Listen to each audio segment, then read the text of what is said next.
আছে তোমার কাছে? গাড়ি নাম্বারটা গাড়ি নাম্বারটা লেখা কত দিয়েছি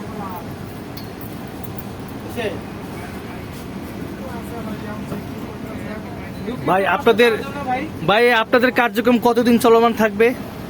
আমাদের কার্যক্রম যতদিন আমরা পারি করতে থাকবো, যতদিন না এটার সিদ্ধান্ত অন্যরকম ভাবে আসতেছে ততদিন পর্যন্ত আমরা কার্যক্রম চালু করে রাখবো।